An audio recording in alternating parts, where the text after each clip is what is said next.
Enquanto nós cantávamos diante do Senhor, eu estava pensando ali o que é que os estudos de Apocalipse, nossa escola dominical, têm ajudado a gente a resgatar esse sentimento, né, desse cântico.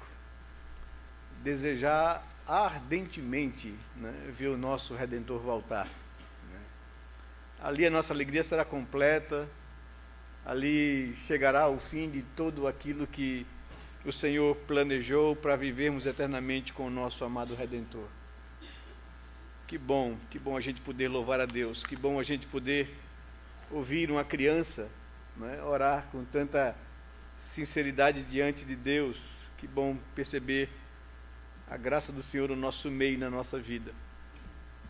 Eu gostaria de trazer algumas observações e até esclarecimentos, aproveitando esse momento da palavra que será ministrada. O primeiro delas é que muitas pessoas têm me perguntado à minha família, né, sobre que negócio é esse do pastor ir fazer um pós-doctor fora do Brasil, né? Acho que Josibá, na última vez que trouxe aqui a palavra no domingo pela manhã, tocou nesse assunto, né? E alguns perguntaram, mas pastor, o senhor está concorrendo à eleição e vai sair da igreja? Que negócio é esse, né? E eu digo, deixa eu explicar a igreja direitinho isso para que não haja nenhuma dúvida. Há 2 anos atrás, quando fizemos uma excursão a Israel, a Jerusalém, né, a Terra Santa, 2 dos presbíteros que estavam presentes na excursão, e depois de um momento muito especial que a gente viveu no final da excursão, no kibutz messiânico, bateu no meu coração particularmente o desejo de aprender mais sobre a realidade do povo de Deus, do Messias, da rejeição do Messias e das últimas coisas. E ao mesmo tempo parece que o sentimento Deus colocou no coração dos 2 presbíteros, e logo ao chegar aqui no Brasil, eu fui consultado por eles se o conselho me enviasse para lá para passar um tempo de estudos, me preparando para escrever algumas lições para a escola dominical, se eu toparia esse desafio. Eu digo, topo, vamos pensar sobre isso, vamos orar sobre isso, colocar um pouco mais para frente aí. E nós orávamos sobre isso e vimos pensando sobre isso desde então. E foi uma proposta do conselho para a minha pessoa, passar 4 meses, 6 meses no máximo lá, estudando e produzindo material para a escola dominical. Não há data ainda certa para isso acontecer. Quando eu fui consultado por alguns presbíteros quanto o desejo de continuar na igreja como pastor, de submeter meu nome à eleição, uma das coisas que eu falei com relação a esse projeto eu nem sei se eu vou ser eleito, como é que a gente vai pensar num projeto como esse futuro, né? Mas coloca isso na mão do Senhor. Então, é isso, uma coisa não tem nada a ver com a outra, a gente não vai ser eleito para sair se for eleito, não é? Essa é o que eu queria esclarecer para a igreja. Segunda coisa é com relação à eleição. Vocês receberam no boletim desse final de semana a relação dos nomes dos candidatos, não é, ao pastorado efetivo, que é a minha pessoa. E quando fui consultado pelo conselho, disse que da minha alegria em estar pastoreando essa igreja, e se assim for da vontade de Deus, com muito prazer continuaria no pastorado. E aí a gente submeteria então a igreja. Os candidatos ao presbiterato são 7 candidatos, são 6 vagas. Então é bom explicar sempre isso para a igreja. 7 nomes foram indicados, mas só existem 6 vagas. Os 6 que forem mais votados serão eleitos, não é? Para que todos sejam eleitos, dos 6 tem que conseguir metade dos votos mais um dos presentes. São as nossas normas constitucionais, a maioria da igreja. São 7 diáconos indicados, há 5 vagas. Então, dos 7 diáconos aqui indicados, 5 que obter o maior número de votos, a partir de metade mais um, serão considerados eleitos. E nós temos aprendido aqui com a palavra de Deus que precisamos fazer isso debaixo de oração e de jejuns, né? que as normas para a escolha de pessoas para a liderança da igreja não vão pelo viés da simpatia, da proximidade, não. Deus coloca os critérios na palavra que tem dado a determinadas pessoas qualidades, dons, para que essas pessoas exerçam a liderança na igreja. E a igreja precisa discernir e identificar essas qualidades que Deus tem concedido às pessoas que Ele tem chamado para isso. Então, orem para que a igreja consiga discernir a vontade de Deus e não fazer ela própria a sua vontade, né? Então, esse aviso é muito importante para isso. E, em terceiro lugar, próximo domingo, pela manhã, não teremos a nossa escola dominical, né? Nós vamos ter aqui o início da campanha para a construção do nosso templo, né? Até agora não temos levantado recursos para esse fim. Agora chegou o momento da igreja ser desafiada a colocar no seu coração compromisso, e um compromisso até mesmo de fé e sacrifício, para que a gente possa levar avante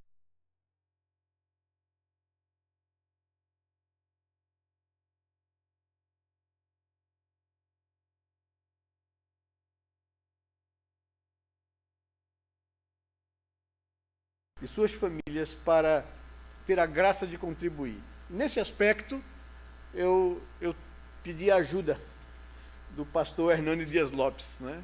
Eu estou brincando, peguei um artigo dele que trata sobre o assunto e trouxe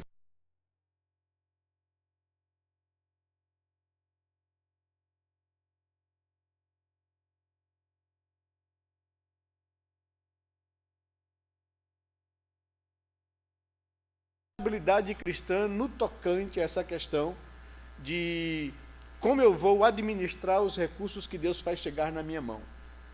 E o presbítero Wilson colocou muito bem colocado aqui, reverberando a orientação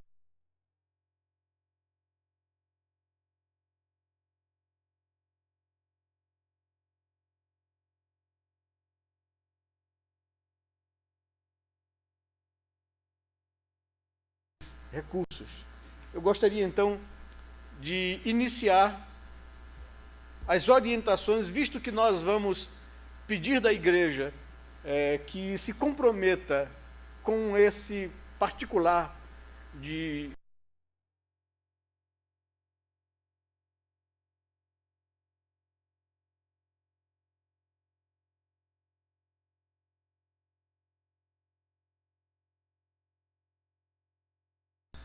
a que vocês abrissem a palavra de Deus na segunda carta de Paulo aos Coríntios, no capítulo 8, e atentarmos para o que nos ensina os 7 primeiros versículos .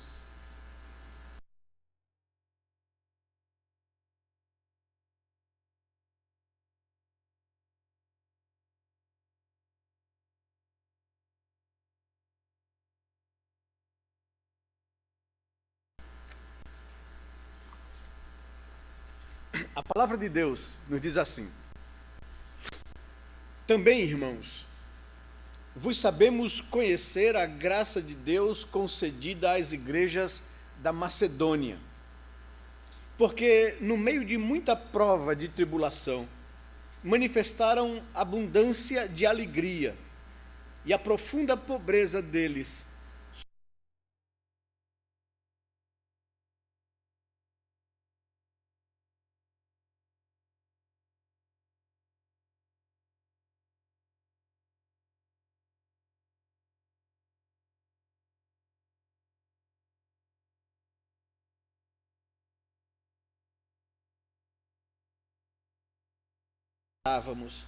mas também deram-se a si mesmos, primeiro ao Senhor, depois a nós, pela vontade de Deus.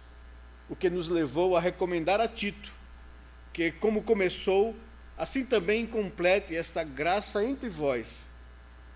Como, porém, em tudo manifestais superabundância, tanto na fé e na palavra, como no saber e em todo cuidado, e em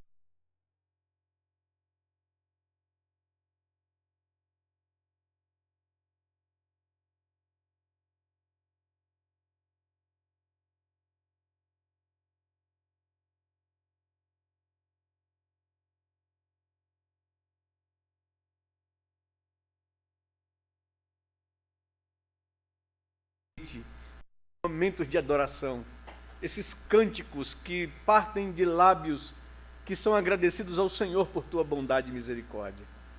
Meu Deus, como é bom poder contemplar a tua santidade e beleza, como é bom poder cantar os teus atributos, tua grandeza. Como é bom, Senhor, sabermos que mesmo diante de Deus grandioso, mesmo nós pecadores, somos aceitos e acolhidos por causa do sacrifício de Jesus.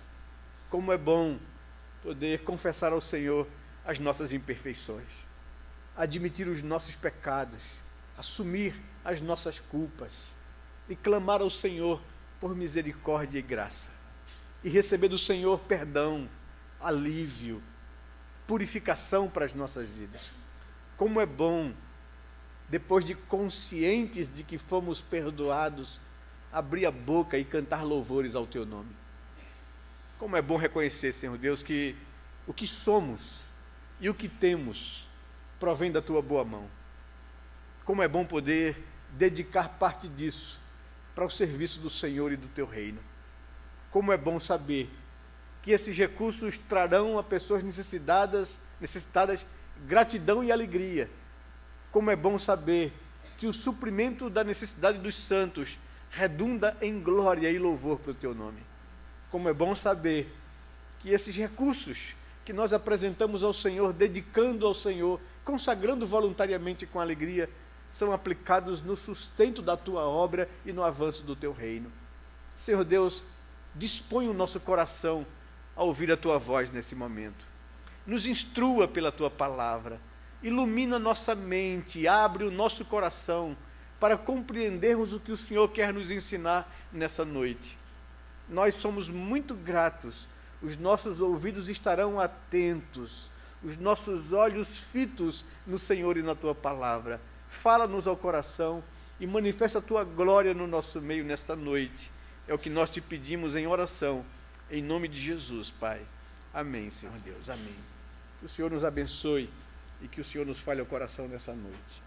Meus amados, nós estamos hoje iniciando com vocês uma série de sermões sobre mordomia cristã, sobre nossa responsabilidade na administração dos recursos que Deus, na sua graça, nos concede para sobrevivermos nesse mundo.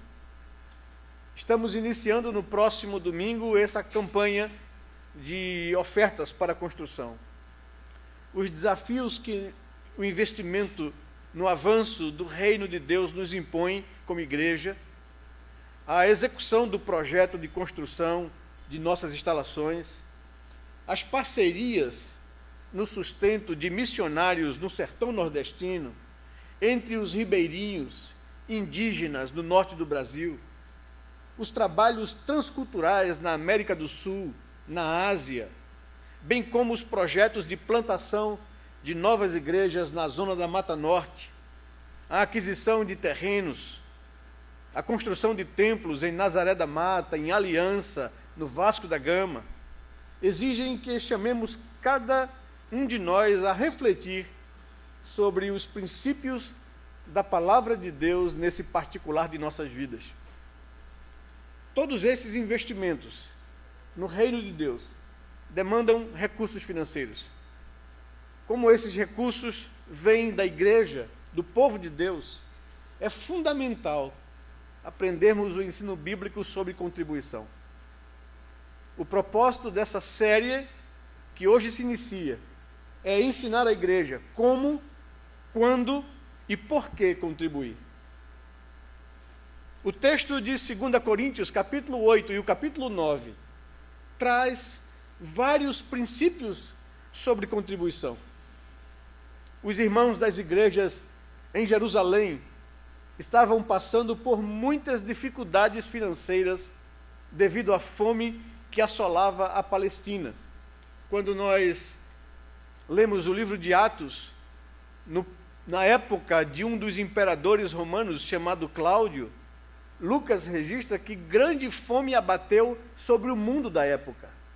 Inclusive, todas as pessoas que não eram de origem romana e não tinham cidadania romana foram tiradas de Roma para os seus países de origem, para que o governo romano tivesse condições de socorrer aos cidadãos romanos na capital do império. Essa fome se abateu sobre todo mundo da época. E a região pobre, árida, de Jerusalém, da Palestina, passou muita necessidade e sofreu fome. Em certa ocasião, a igreja de Corinto, sabendo disso, havia se comprometido com Paulo e com Tito em contribuir para o alívio dos irmãos de Jerusalém.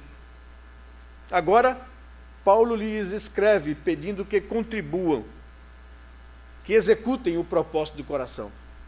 E para estimulá-los, informa-os da contribuição generosa feita pelas igrejas da Macedônia.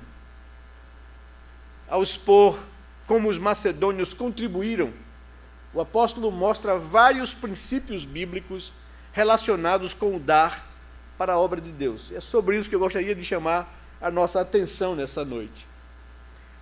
É necessário que tracemos algumas observações preliminares antes. Paulo aqui não está tratando das contribuições regulares e sistemáticas, como os dízimos. Não. Mas de uma oferta especial em caso de emergência. E a emergência aqui no texto era a fome que assolava os irmãos na Palestina. Também não está tratando de levantamento de fundos para evangelização e missões, mas para assistência aos irmãos pobres. Não está tratando de levantamento de fundos para construções de templos. Não, mas para auxiliar os irmãos que passavam necessidade. Entretanto, os princípios aqui contidos são gerais e são aplicáveis a todos os modos e objetivos da contribuição da igreja. Que princípios são esses ensinados pelo apóstolo Paulo que são imprescindíveis para a igreja? O que é que nós precisamos aprender sobre isso? Como cada um de nós, particularmente, em família, precisamos ter atenção e cuidado e consagração nesse assunto de finanças, de recursos, de dinheiro, de contribuição, mesmo em meio a situações de crise, principalmente nessas situações. Eu gostaria, então, de destacar a sua atenção para esses princípios. E o primeiro princípio estabelecido pelo apóstolo Paulo aqui é que contribuir é uma graça. Veja o verso 1 do texto. Também, irmãos, vos fazemos conhecer a graça de Deus concedida às igrejas da Macedônia. Paulo chama de graça a atitude, a iniciativa e a execução do desejo daqueles irmãos da Macedônia de contribuir e de assistir aos santos lá em Jerusalém.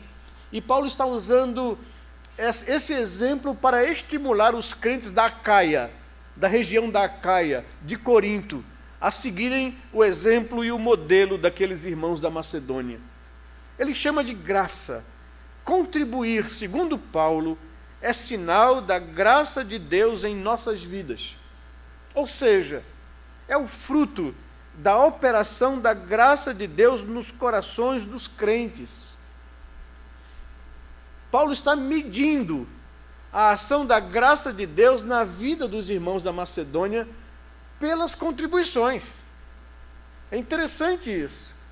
Enquanto muitos veem este ato como uma obrigação, Paulo vê como fruto da graça de Deus em nós. Ele diz no texto, é Deus, no texto de Filipenses, em capítulo 2, versículo 3, ele diz que é Deus quem opera em vós, tanto o querer como o realizar. É Deus quem coloca esse tipo de sentimento, de atitude, no coração das pessoas. É graça de Deus o que aconteceu entre as igrejas da Macedônia, diz Paulo. É realmente um favor não merecido da parte de Deus por nós, que possamos contribuir para o avanço do seu reino. É um privilégio. E aqui eu sempre tenho tocado nesse assunto, aqui na igreja, juntamente com os presbíteros, quando estamos orientando com relação à condução do serviço de adoração, da liturgia da igreja, que encontramos na palavra de Deus elementos que nos dizem como nós devemos conduzir o culto e adorar a Deus de forma agradável ao Senhor, destacando que há momentos geral no Antigo e Novo Testamento, onde a igreja se apresentava diante de Deus com louvores, com cânticos, exaltando o nome de Deus, o seu ser, seus atributos, sua divindade, sua santidade, sua majestade, sua soberania. E depois desse momento de contemplação, desse momento de adoração a Deus, a igreja se enche de um sentimento de indignidade. Estamos diante de um Deus santo e nós somos pecadores. O que será de nossas vidas? Como esse Deus santo pode aceitar pessoas como nós? E aí nós encontramos na Escritura do Antigo e Novo Testamento que o crente, que o adorador deve se chegar diante de Deus com sinceridade de coração, admitindo a sua inadequação, admitindo a sua culpa e o seu pecado, e confessando a Deus, porque o que Deus requer de nós é sinceridade, é transparência, é honestidade com Ele. Ele conhece o nosso coração, sabe que somos imperfeitos e pecadores. O que Ele requer de mim e de você? Sinceridade, confissão, admissão de culpa, colocar diante de Deus as nossas imperfeições, as nossas contradições, as nossas incoerências, e dizer: Senhor, tenha misericórdia de mim, cria em mim um coração puro, coloca dentro de mim um espírito inabalável de andar com o Senhor em santidade. E a Bíblia nos ensina que do altar de Deus vem o perdão para os nossos pecados, da cruz vem o perdão para os nossos pecados, que o sangue de Cristo foi disposto para nos perdoar dos nossos pecados. A Bíblia também nos ensina, em todo o Antigo e Novo Testamento, que depois desse momento a igreja se alegra, se delicia, se derrama em gratidão a Deus, ouve a sua voz e consagra a Deus suas vidas e seus bens. Isso é parte do culto do Antigo e Novo Testamento. A consagração das nossas ofertas não podem ser executadas ou feitas por uma consciência de obrigação, né? A mãe do Wilson percebeu isso, não é, Wilson? Dia difícil, trabalhoso, bicicleta toda arrebentada, voltando para casa meio que chateado, pensando talvez no coração: não vou dar dízimo nada, eu tive um prejuízo hoje muito grande, né? Perdi a bicicleta, trabalhei que só e ganhei só esse pouquinho.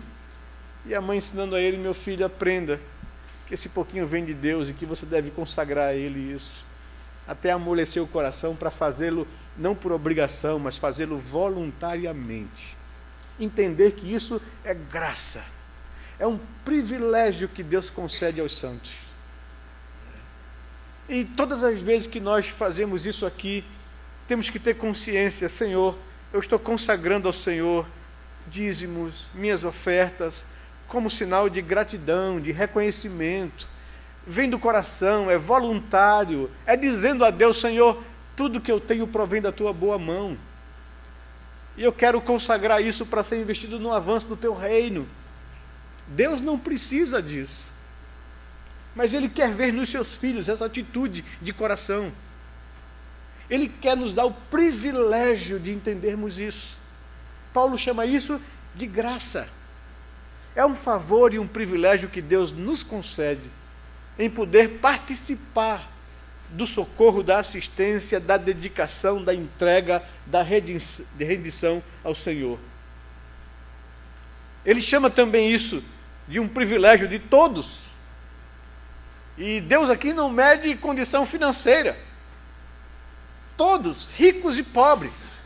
Veja o verso 2, o que é que nos diz no texto.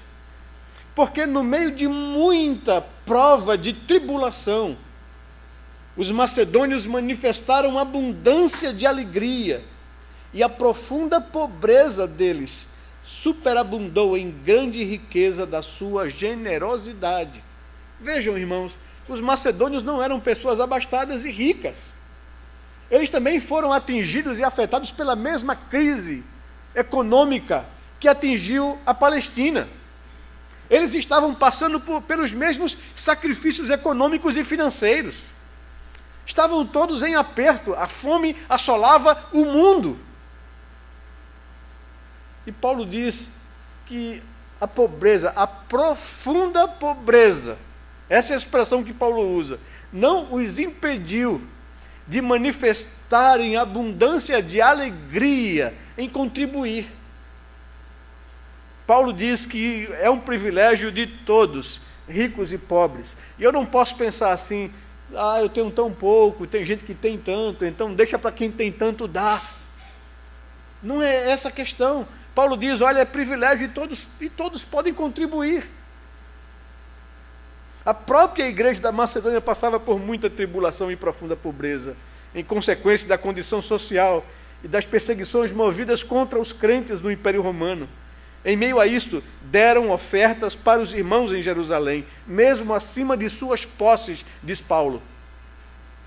Nem sempre, irmãos, a crise econômica e nossas posses determinam o tamanho da nossa generosidade. Outro exemplo é aquela viúva pobre. Lembram, Jesus sentado com seus discípulos lá na entrada do templo em Jerusalém. E era um dia desses onde o povo vinha para oferecer a Deus suas ofertas e dízimos. E Jesus está ali observando a atitude das pessoas. E, de repente, lhe chama a atenção uma senhora, uma viúva, pobre, que coloca ali algumas moedas no gasofilácio. Imediatamente, Jesus chama a atenção dos seus discípulos. Venham cá, tenho algo a lhes ensinar. Vem aquela viúva, vimos, Senhor, ela colocou mais do que todo mundo. E os discípulos ficaram espantados com aquilo. Senhor, ela colocou algumas moedas ali, né? Jesus disse, ela colocou mais do que todos. Porque ela não deu do que sobrava. Ela não fez contabilidade com Deus. Ela deu tudo o que tinha. E Deus não está interessado na quantidade do que eu dou, mas no coração, de como eu dou. E é isso que Paulo está destacando aqui, que contribuir é um privilégio de todos, de ricos e pobres. E a pobreza de ninguém, a crise de ninguém estabelece a generosidade do coração. Em terceiro lugar, o apóstolo Paulo destaca que contribuir é algo voluntário. É graça, é um privilégio de todos, ricos e pobres, e é algo voluntário, não pode ser forçado, não pode ser por coação, não pode ser por constrangimento. Tem que ser algo do coração, porque senão não tem valor para Deus. O verso 3 nos diz que porque eles, os macedônios, testemunho eu, na medida de suas posses e mesmo acima delas, se mostraram voluntários. Os macedônios se mostraram voluntários, diz Paulo. Literalmente, a palavra voluntário pode ser traduzida como moveram-se a si mesmos, a contribuir, sem que houvesse coação da parte do apóstolo Paulo. Ninguém forçou a barra, ninguém exigiu nada deles. Eles fizeram isso voluntariamente, se prontificaram, tomaram a iniciativa, deram voluntariamente. Foram eles que tomaram a iniciativa. Porque aprouve a Macedônia e a Acaia levantaram uma coleta em benefício dos pobres dentre os santos que vivem em Jerusalém. Se você for à carta aos Romanos, e eu gostaria de convidá-lo a fazer isso, capítulo 15, verso 26, Paulo está falando dessa atitude dos crentes da Macedônia e da Acaia. Vejam bem, foi uma iniciativa deles próprios ao tomar conhecimento da fome que os irmãos passavam em Jerusalém. Diz o verso 26 do capítulo 15 da carta de Paulo aos Romanos: porque aprouve a Macedônia e a Acaia levantaram a coleta em benefício dos pobres dentre os santos que vivem em Jerusalém. A iniciativa foi deles. Eles que procuraram a Paulo e pediram a Paulo que lhes desse a oportunidade de participar da assistência aos necessitados. Eles suplicaram o privilégio de participar daquela oferta para os necessitados em Jerusalém. E aí você volta ao texto de 2 Coríntios, capítulo 8, e vê isso no verso 4. Eles nos pediram, com muitos rogos, a graça de participarem da assistência aos santos. Foram eles que nos rogaram, nos pediram. Tal voluntariedade, meus queridos, sempre caracterizou o povo de Deus. No Antigo Testamento, em Êxodo capítulo 35, versículo 4 e versículo 5, gostaria de chamar também a sua atenção aí comigo nesse texto. Segundo livro do Antigo Testamento, Êxodo capítulo 35, verso 4 e verso 5 nos diz assim: Disse mais Moisés a toda a congregação dos filhos de Israel: Esta é a palavra que o Senhor ordenou, dizendo: Tomai do que tendes uma oferta para o Senhor. Cada um de coração disposto, voluntariamente, a trará por oferta ao Senhor ouro, prata e bronze. Veja o verso 29, o resultado e a consequência desse apelo de Moisés ao povo. O verso 29 diz que os filhos de Israel trouxeram oferta voluntária ao Senhor, a saber, todo homem e mulher, cujo coração os dispôs para trazerem uma oferta para toda a obra que o Senhor tinha ordenado se fizesse por intermédio de Moisés. Todo homem e toda mulher dentre o povo de Deus se dispuseram a isso voluntariamente. Isso é uma marca não somente do povo do Antigo Testamento, mas é uma marca da igreja primitiva. Abra comigo a sua Bíblia no livro de Atos agora, no capítulo 2, no verso 45. Veja a atitude dos irmãos da igreja em Jerusalém, no início da igreja. Atos 2, 45, nos diz assim o texto da palavra de Deus: Vendiam as suas propriedades e bens, distribuindo o produto entre todos, à medida que alguém tinha necessidade.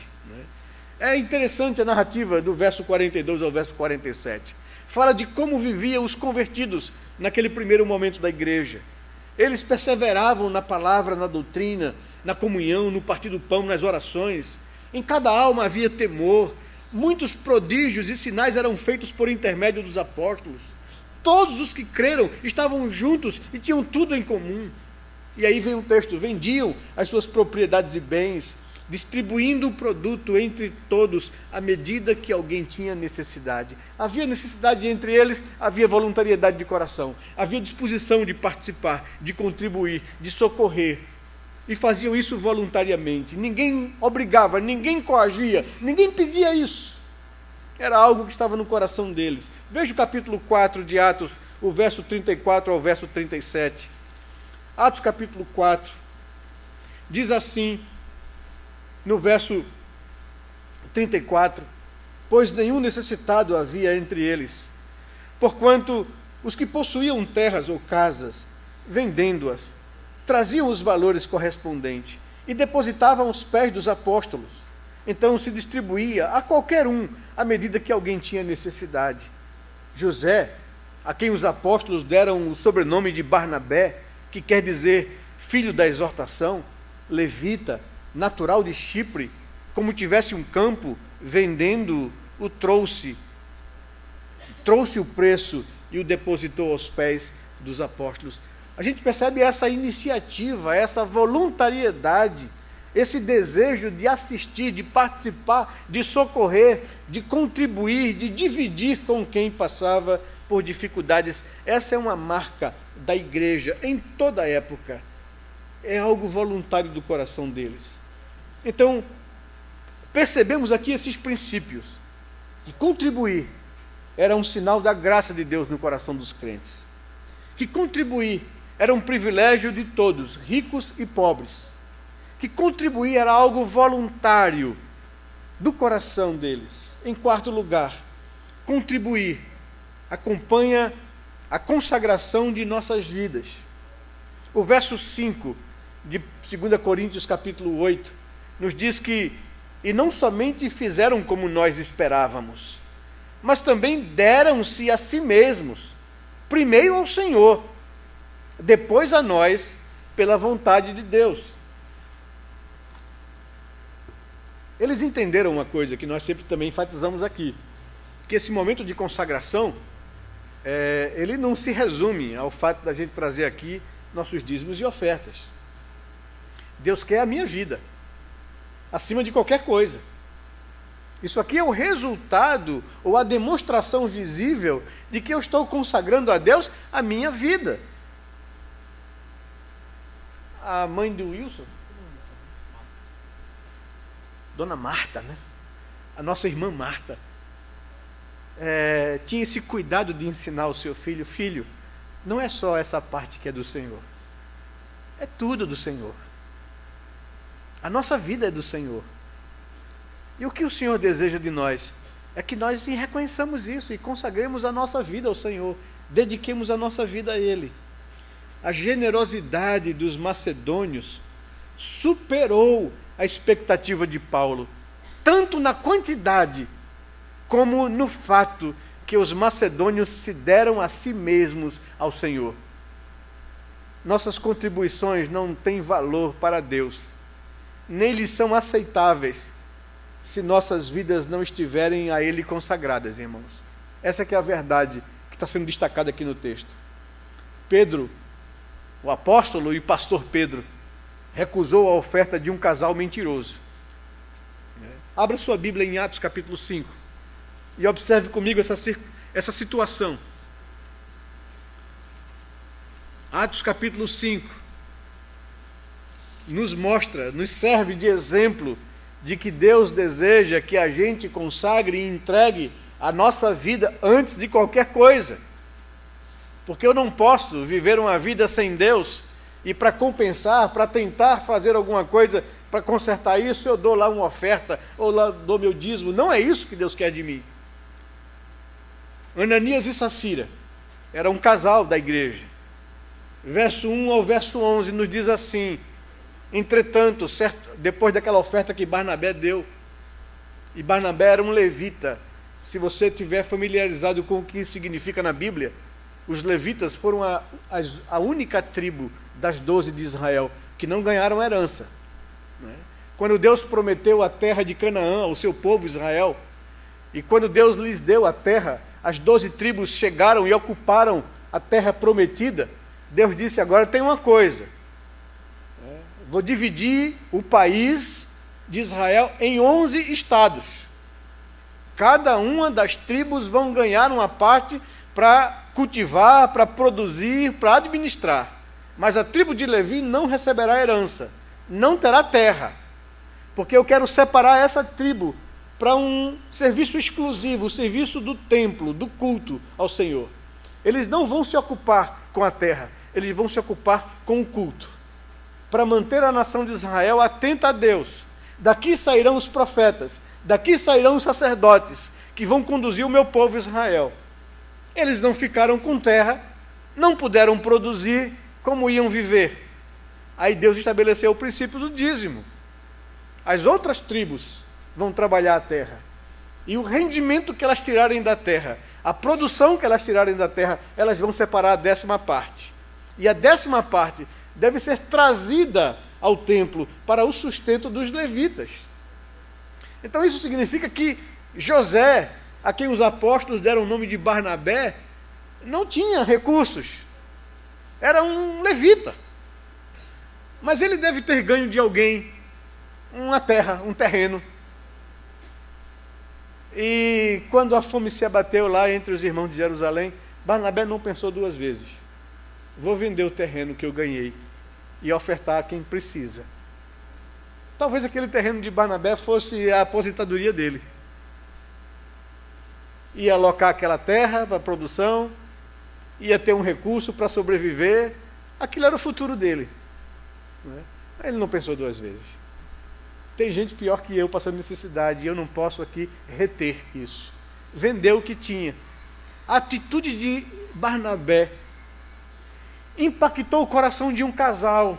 Veja o verso 1 do capítulo 5. Entretanto, certo homem chamado Ananias com sua mulher Safira, vendeu uma propriedade, mas em acordo com a sua mulher, reteve parte do preço e, levando o restante, depositou aos pés dos apóstolos.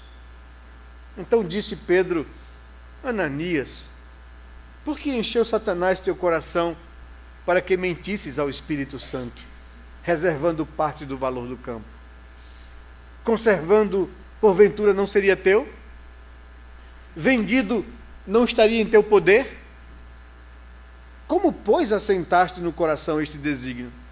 Não mentisse aos homens, mas a Deus. Ouvindo estas palavras, Ananias caiu e expirou, sobrevindo grande temor a todos os ouvintes. Levantando-se os moços, cobriram-lhe o corpo e o levaram, o sepultaram. Quase 3 horas depois, entrou a mulher de Ananias, não sabendo o que ocorrera. Então Pedro, dirigindo-se a ela, perguntou-lhe: Dize-me, vendeste, portanto, aquela terra? Ela respondeu: Sim, portanto. Tornou-lhe Pedro: Por que entrastes em acordo para tentar o Espírito do Senhor? Eis aí a porta os pés dos que sepultaram o teu marido, e eles também te levarão. No mesmo instante, caiu ela aos pés de Pedro e expirou. Entrando os moços, acharam-na morta e, levando-a, sepultaram-na junto do marido. Observe o texto, é grave, é sério, mas o que o Senhor queria era colocar temor no coração dos demais. O que estava acontecendo ali? Veja, não havia nenhuma obrigação, ninguém pediu absolutamente nada, ninguém coagiu ninguém a fazer nada. Barnabé tomou uma decisão voluntária do seu coração. Ananias e Safira eram pessoas abastadas, diferentes de Barnabé. Vendem uma de suas propriedades e entram em acordo dizendo: olha, a gente vai chegar para Pedro, para os apóstolos, dizer que a gente vendeu aquilo por tanto, quando na verdade tinham vendido por muito mais do que aquilo. E quando chegam a Pedro e dizem isso, Pedro olha para eles e diz: Ananias, por que você permitiu que Satanás colocasse essas coisas no teu coração? Você não foi obrigado a fazer isso. Você não era obrigado nem a vender. E se vendesse, você podia dizer: Pedro, a gente está aqui dando uma parte para a oferta dos santos, a outra parte a gente vai aplicar em alguma coisa. Mas você mentiu. Você dissimulou. E Deus não aceita isso. Tem que ser algo de coração, tem que ser consagração de vida. Ninguém engana Deus. E aquele homem caiu ali morto na frente de Pedro. E depois Pedro perguntou à esposa, que não sabia de nada, e caiu na mesma mentira. Irmãos, o que esse texto nos ensina é que Deus quer primeiro a minha vida, o meu coração, e não o meu dinheiro. Nós repetimos isso aqui muitas vezes, ou todas as vezes. Deus não precisa do nosso dinheiro. Eu sempre tenho dito aos presbíteros e à igreja: o que se faz aqui em culto não é um momento onde o conselho da igreja ou a igreja exige do crente o cumprimento de um compromisso. Não. O que acontece aqui na igreja não tem absolutamente nada a ver com as nossas demandas e necessidades. O que acontece aqui na igreja, nesse momento de culto, de consagração, é ato de culto. Tem que ser feito com alegria, tem que ser feito com voluntariedade, tem que ser feito com a iniciativa de consagrar a Deus aquilo que eu reconheço que Ele me tem dado. É um ato de culto. E eu não posso, enquanto pastor ou enquanto liturgo, associar esse momento às demandas da igreja. Não posso. As demandas da igreja é uma coisa, o momento de culto de consagração é outra coisa, é particular, é você com Deus. Tem que ser manifestação da graça de Deus na sua vida. Tem que ser privilégio e voluntariedade do seu coração. Tem que ser um ato de culto, de consagração a Deus. Primeiro minha vida, depois o reconhecimento de que tudo que eu tenho provém da tua boa mão. O resultado disso cabe ao conselho da igreja, em aprovação de toda a comunidade, em cada ano que se inicia, apresentar como nós vamos utilizar os recursos que Deus nos faz chegar à mão pela voluntariedade dos irmãos em culto. A administração desse recurso não impõe a exigência que ninguém tenha que fazer isso como obrigação, porque não é verdade isso, biblicamente falando, e não pode ser associado. É um ato voluntário de consagração, de culto. O que Deus, como manifestação da sua graça, impõe aos nossos corações enquanto igreja, dá aos administradores da igreja a condição de fazer um orçamento e aplicar esses recursos para a glória de Deus, para o avanço do seu reino, para o estabelecimento da sua igreja do evangelho, para socorrer os crentes necessitados. Isso é outra coisa. O que nós vamos fazer responsavelmente com esses recursos que o povo de Deus consagra ao Senhor é outra coisa. Mas eu não posso associar isso aqui no culto. Ah, a igreja tem necessidade, vocês precisam dar. Não é. Você precisa consagrar a sua vida a Deus. Fazer isso com voluntariedade, por amor a Deus, em momento de culto.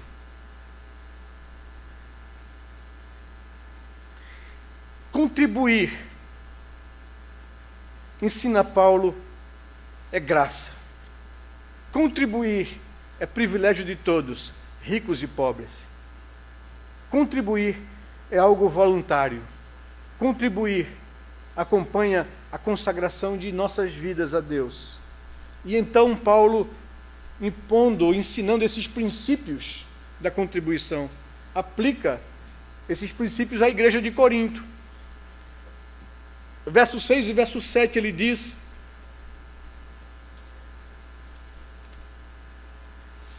o que nos levou, depois de expor tudo isso, a recomendar a Tito que, como começou, assim também complete esta graça entre vós. Como, porém, em tudo manifestais superabundância, tanto na fé e na palavra, como no saber e em todo cuidado, e em nosso amor para convosco, assim também abundeis nesta graça particular. Paulo, baseado no exemplo da igreja da Macedônia, aplica este princípio à igreja em Corinto, pois ele iria enviar Tito para recolher aquela oferta dos irmãos de Corinto para os crentes em Jerusalém. E exorta-os a que contribuam tão abundantemente. Quão abundante era a sua fé, o seu cuidado, amor e conhecimento da palavra de Deus. Ou seja, as nossas atitudes devem acompanhar a nossa teoria. Vocês manifestaram um desejo, agora executem isso, de forma, com o mesmo entusiasmo que manifestaram no desejo. Quais são as implicações, irmãos, para a nossa vida enquanto pessoas, enquanto famílias e enquanto igreja? Primeiro, podemos medir a operação da graça de Deus em nosso meio pelas contribuições que damos. E a pergunta que vai para nós, enquanto comunidade local: estamos dando liberalmente para o reino de Deus? E aqui vai uma pergunta particular para mim e para você: como é que eu lido com isso no meu coração? Será que eu sou uma pessoa que fico fazendo conta com Deus? Fico dizendo a Deus: Senhor, esse mês não dá. Esse mês está muito apertado. E Paulo diz: os irmãos da Macedônia passavam profunda fome e necessidade. Mas a sua necessidade, a sua profunda pobreza, não estabeleceu padrão para a sua generosidade. É sempre e será sempre um ato de fé. Aquela viúva pobre, diz Jesus, deu tudo o que tinha. Por que ela fez isso? Que loucura é essa? Não é? Ela fez isso porque ela confiava em Deus. Ela sabia que o seu sustento vinha de Deus, não vinha do INSS. Vinha de Deus. Ela sabia que estava nas mãos de Deus, e é Deus quem providenciava isso para ela. Ela tinha segurança disso, por isso ela tinha liberalidade. Segundo, mesmo os mais pobres e apertados têm este privilégio de contribuir. Pergunto, a você. Você usa a dificuldade econômica como argumento para não contribuir. Você faz conta com Deus dizendo, Senhor, esse mês não vai dar porque o país está vivendo uma crise triste e isso tem me atingido. É por isso que é interessante o princípio de Deus quando estabelece, no caso dos dízimos regulares, né, que Deus estabelece 10%. 10% de 100 é R$10. 10% de 1.000 é R$100. Todos podem participar e contribuir. Quem contribuiu com 10 não contribuiu menos de quem contribuiu com 100. Contribuíram com um percentual que Deus estabeleceu na palavra. Porque para Deus o que vale não é a quantidade do dinheiro, é o coração, é a qualidade com que eu faço isso. Esse é o princípio. Todos podem participar.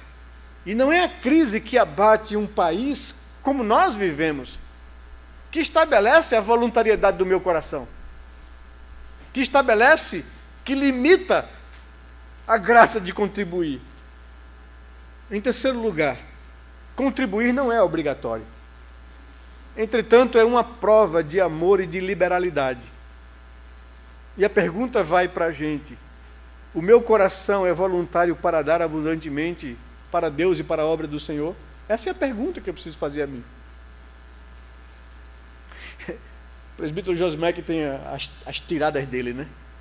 Quando diz assim, olha, quando alguém me pergunta, presbítero, a gente deve contribuir pelo bruto que a gente recebe ou pelo líquido? E a resposta dele é sempre essa: você quer ser abençoado pelo líquido ou pelo bruto? Não é? Isso é a questão do coração de cada um. É uma questão pessoal com Deus. A pergunta é: meu coração é voluntário e é liberal nisso com o Senhor? Em quarto lugar, contribuir deve ser de acordo com as posses de cada um. E até mais. Você está contribuindo segundo as suas posses? Está dando na mesma medida que tem recebido de Deus? E eu sempre digo às pessoas, olha, se Deus tem te dado a oportunidade de produzir, de obter, saiba que Ele está fazendo isso porque Ele quer lhe usar, para que você seja generoso em dar. Porque Deus não tem filhos privilegiados, não.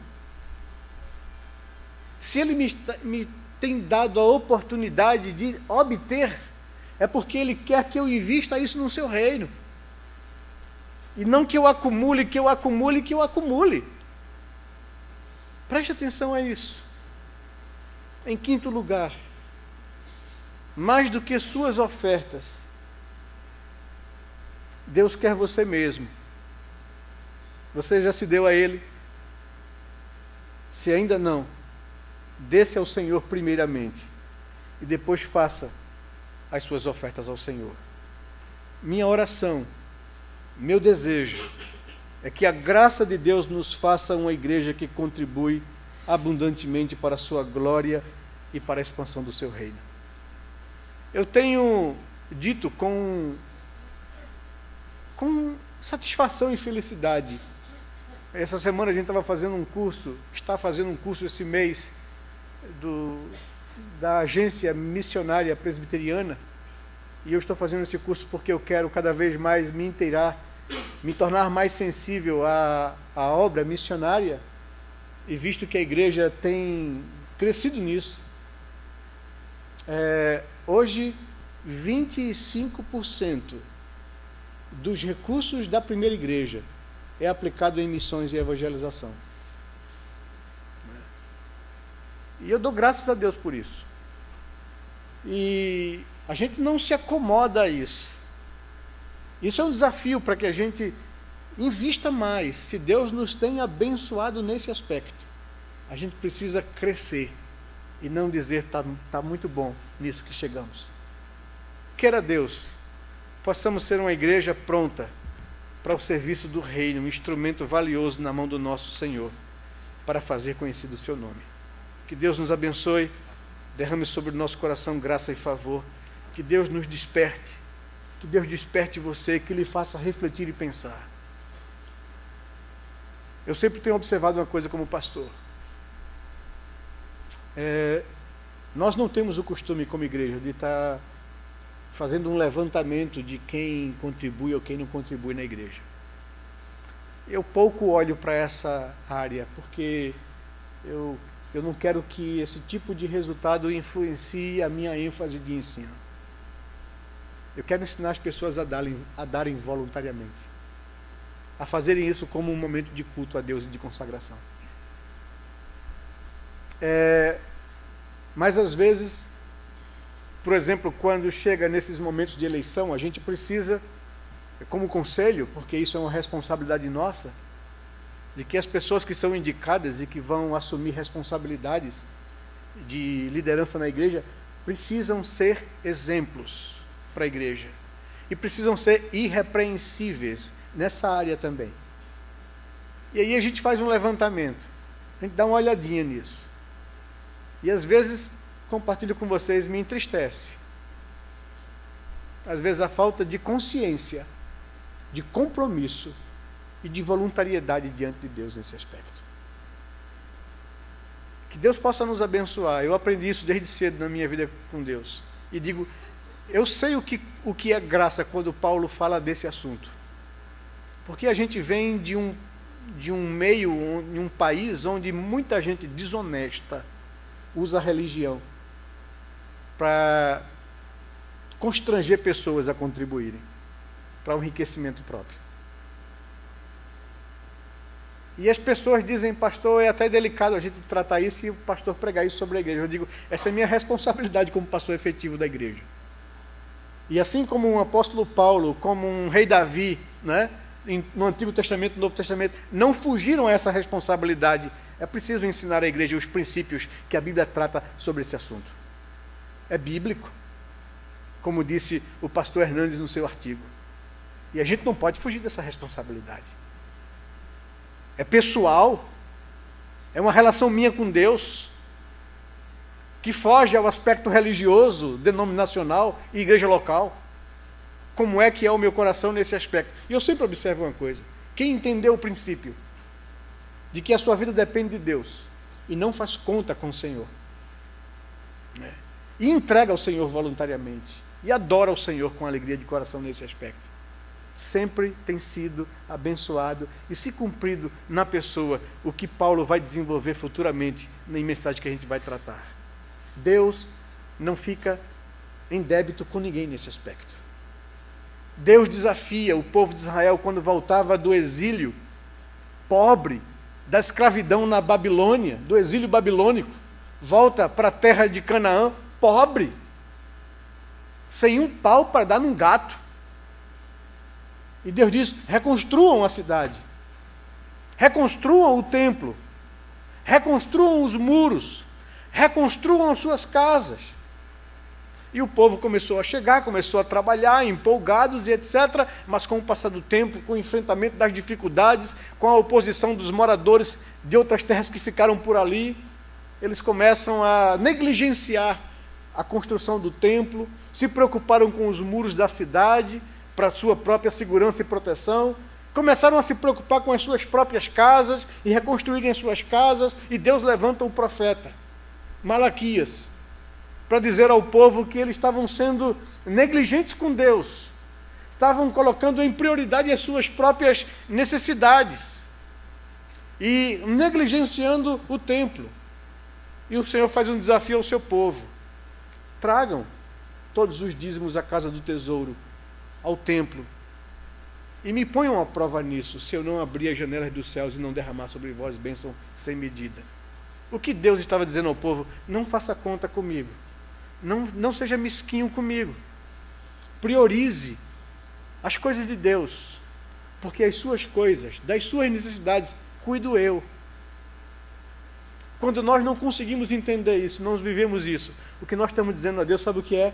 Senhor, o meu dinheiro foi produzido e conquistado com o meu suor. Não tem nada a ver com o Senhor. Deixe que eu administre como eu sei melhor fazê-lo. E Deus está dizendo para a gente, coitado, não entendeu ainda absolutamente nada. Não é? Trazei todos os dízimos à casa do tesouro, diz o profeta, e provai-me nisto, diz o Senhor, se eu não abrir as janelas dos céus e não derramar sobre vós bênçãos sem medida. Às vezes nós estamos em situação delicada financeira. Não é por causa de crise econômica. É porque temos sido infiéis com Deus. E Deus não nos poderá abençoar nessa área. Que o Senhor coloque em nosso coração o ensino e os princípios corretos e nos desafie a confiar inteiramente no Senhor. Em nome de Jesus. Vamos orar a Deus, meu querido. Vamos colocar a nossa vida diante do Senhor nesse momento agora.